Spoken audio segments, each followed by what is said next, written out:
మా శాసనసభ్యులు ముఖ్య అతిథిగా ఇక్కడ రావడం జరిగింది. కాంగ్రెస్ కార్యకర్తలు గ్రామాల నుంచి ఈరోజు జయంతి సందర్భంగా చాలా ఉత్సాహంగా ఉన్నారనే విషయము మేము తెలియజేస్తూ ఉన్నాం.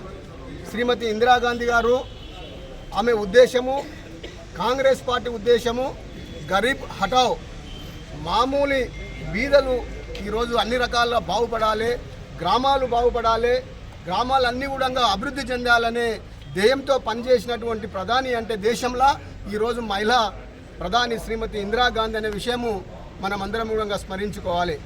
ఆమె కుటుంబము ప్రాణత్యాగం చేసినటువంటి కుటుంబం. నెహ్రూ నుంచి మొదలుకొని స్వాతంత్రం కోసం పోరాడి ప్రాణాలు త్యాగం చేసిందంటే ఈ దేశంలో ఓన్లీ నెహ్రూ గారి కుటుంబము, శ్రీమతి ఇందిరాగాంధీ. ఈరోజు ఎన్నో పార్టీలు ఉన్నాయి, దేశం కోసం ప్రాణాలు ఎవరన్నా ఇచ్చిరా అనే విషయం కూడా మనం ఒకసారి గుర్తించుకోవాలి. ఈరోజు బడుగు బలహీన వర్గాలు ఇలా ST reservation, SC reservation, BC reservation తీసుకొచ్చినటువంటి పార్టీ ఏదన్నా ఉందంటే కాంగ్రెస్ పార్టీ అనే విషయం కూడా మనం అందరం కూడా గుర్తించుకోవాలి.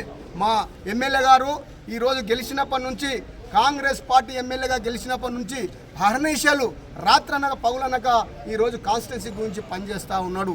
మరి ఇవన్నీ ఓర్వలేక ప్రతిపక్షాలు ఎన్నో అవాకులు చవాకులు వేస్తూ ఉన్నారు. ఇవన్నిటికీ మేము ఖబర్దార్ అనే విషయం చెప్తా ఉన్నాం.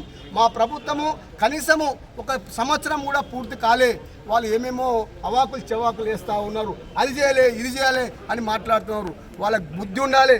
మరి వాళ్ళు ఇచ్చినటువంటి హామీలు ఏమైనాయి? టీఆర్ఎస్ పార్టీ 10 సంవత్సరాల అధికారంలో ఉన్నది. దళితులు ముఖ్యమంత్రి చేస్తున్నాడు, 2 ఎకరాల భూమి ఇస్తున్నాడు, ఇంటికో ఉద్యోగం ఇస్తున్నాడు. మరి ఇవన్నీ వాళ్ళు ఏమి చేసిర్రు? ప్రతి ఒక్కరికి ఇల్లు కట్టిస్తున్నారు. వాళ్ళు చేసినటువంటి హామీలు ఏమైనాయి?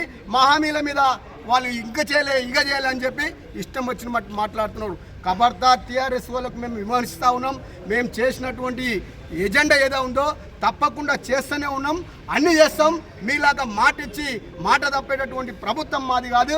స్వాతంత్రం తీసుకొచ్చింది కాంగ్రెస్ పార్టీ, తెలంగాణ తెచ్చినటువంటి పార్టీ కాంగ్రెస్ పార్టీ. కుటుంబ పాలన మీలాగా కాదు, ఇది ప్రజాపాలన. మా ఎమ్మెల్యే గారు మీరు ఆలోచన చేయాలి. మరి ఆయన గెలిచినప్పటి నుండి ఈరోజు కాలేజీ ఇలా ఎట్లా కడతా ఉన్నాడు, అక్కడ ఇంటర్నేషన్ స్కూల్ ఎట్లా తీసుకొస్తా ఉన్నాడు, రోడ్లు ఎట్లా ఉన్నాయి, ఇవన్నీ మీరు బుద్ధి తెచ్చుకోవాలి, తెలివి తెచ్చుకోవాలి. మాట్లాడడానికి కూడా ఒక ప్రజలు మెచ్చేటట్టు మాట్లాడాలి. ఇవన్నిటి కూడా ఖబర్దార్. మేము ఇచ్చినటువంటి హామీలన్నీ తప్పకుండా నెరవేరుస్తాం. షాద్నగర్ నియోజకవర్గాన్ని శంకరన్న ఆధ్వర్యంలో అన్ని విధాల అభివృద్ధి చేస్తామని చెప్పి కూడా కోరుకుంటూ ఈరోజు మేము ఇందిరాగాంధీ జయంతి సందర్భంగా ఇవన్నీ కార్యక్రమాలు చేస్తూ ఉన్నాం. కాబట్టి జై కాంగ్రెస్.